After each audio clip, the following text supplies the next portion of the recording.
Now then, when you want to get control of something that wiggles, it's pretty difficult, isn't it? You try and pick up a fish in your hands, and the fish is wiggly and it slips out. What do you do to get hold of the fish? You use a net. And so the net is the basic thing we have for getting hold of the wiggly world. A net is something regular. And I can number the holes in a net. So many holes up, so many holes across. And if I can number these holes, I can count exactly where each wiggle is in terms of a hole in that net. But in order to do that, I've got to break up the wiggle into bits. And I've got to call this a specific bit, and this the next bit of the wiggle, and this the next bit, and this the next bit of the wiggle. And so these bits are things which I mark out in order to talk about the wiggle, in order to measure it, and therefore in order to control it. But in nature, in fact, in the physical world, the wiggle isn't bitted. So the world doesn't come thing. You and I are all as much continuous with the physical universe as a wave is continuous with the ocean. The ocean waves, and the universe peoples. And as the wave, I wave at you and say, you. The world is waving at me with you and saying, hi, I'm here. But the way we feel and sense our existence, being based on a myth that we are made, that we are parts, that we are things, our consciousness has been influenced so that each one of us does not feel that. We feel we have been hypnotized, literally hypnotized, by social convention into feeling and sensing that we exist only inside our skins, that we are not the original bang, but just something out on the end of it. And therefore we are scared stiff. Because my wave is going to disappear, and I'm going to die, and that would be awful.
You are a fluke.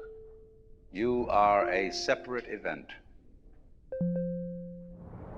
And you run from the maternity ward to the crematorium, and that's it, baby. Now, why does anybody think that way? There's no reason to, because it isn't even scientific. It's just a myth. And it's invented by people who wanted to feel a certain way. They want to play a certain game. Camus said there is only really one serious philosophical question, which is whether or not to commit suicide. Should you or not commit suicide? This is a good question. Why go on? And you only go on if the game is worth the candle. Now, the universe has been going on for an incredible long time. And so really, a satisfactory theory of the universe has to be one that's worth betting on. That's it seems to me, absolutely elementary common sense. If you make a theory of the universe which isn't worth betting on, why bother? Just commit suicide. But if you want to go on playing the game, you've got to have an optimal theory for playing the game.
If there is any such thing at all as intelligence and love and beauty, well, you found it in other people. In other words, it exists in us as human beings. And as I said, if it is there in us, it is symptomatic of the scheme of things. We are as symptomatic of the scheme of things as the apples are symptomatic of the apple tree or the rose of the rose bush.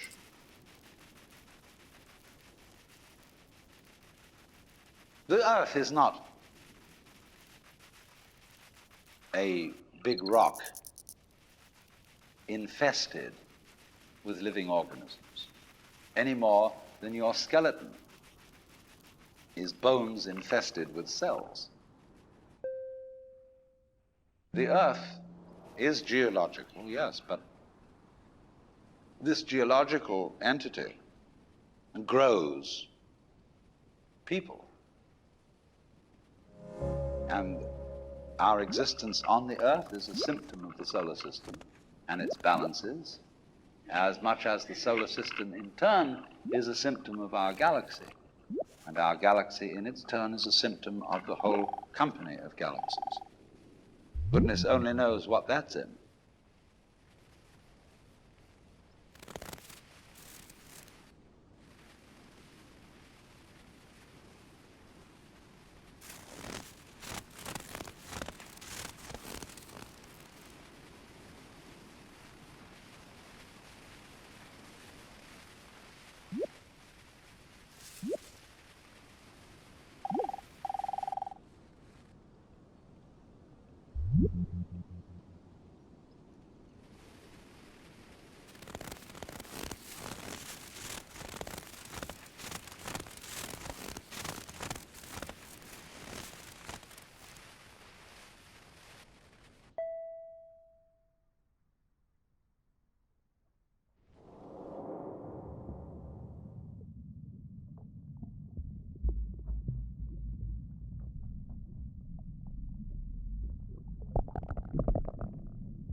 When, as a scientist, you describe the behavior of a living organism, you try to say what a person does. It's the only way in which you can describe what a person is. Describe what they do. Then you find out that in making this description, you cannot confine yourself to what happens inside the skin. In other words, you can't talk about a person walking unless you start describing the floor. Because when I walk, I don't just dangle my legs in empty space. I move in relationship to a room. And so in order to describe what I'm doing when I'm walking, I have to describe the room. I have to describe the territory. So in describing my talking at the moment, I can't describe this just as a thing in itself, because I'm talking to you. And so what I'm doing at the moment is not completely described unless your being here is described also. So if that is necessary, if in other words, in order to describe my behavior, I have to describe your behavior and the behavior of the environment, it means that we've really got one system of behavior. That what I am involves what you are. I don't know who I am unless I know who you are. And you don't know who you are unless you know who I am. In other words, we're not separate. We define each other. We're all backs and fronts to each other. We and our environment, and all of us and each other, are interdependent systems. We know who we are in terms of other people. We all lock together. And this is, again and again, the serious scientific description of how things happen. And any good scientist knows that what you call the external world is as much you as your own body.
Your skin doesn't separate you from the world. It's a bridge through which the external world flows into you, and you flow into it. Just, for example, as a whirlpool in water, you could say because you have a skin, you have a definite shape, you have a definite form. The whirlpool is a definite form, but no water stays put in it. The whirlpool is something the stream is doing. And exactly the same way, the whole universe is doing each one of us. And I see you today, and I recognize you tomorrow, just as I would recognize a whirlpool in a stream. I'd say, oh yes, I've seen that whirlpool before. It's just near so-and-so's house on the edge of the river, and it's always there. So in the same way, when I meet you tomorrow, I recognize you, you're the same whirlpool you were yesterday. But you're moving. The whole world is moving through you. All the cosmic rays, all the food you're eating, the stream of steaks and milk and eggs and everything is just flowing right through you. When you're wiggling the same way, the world is wiggling, the stream is wiggling you. But the problem is, you see, we haven't been taught to feel that way. The myths underlying our culture and underlying our common sense have not taught us to feel identical with the universe, but only parts of it, only in it, only confronting it, aliens. And we are, I think, quite urgently in need of coming to feel that we are the eternal universe, each one of us. Otherwise, we're going to go out of our heads. We're going to commit suicide, collectively, courtesy of H-bombs. And, all right, supposing we do, well, that will be that, and it'll be life making experiments on other galaxies. Maybe they'll find a better game.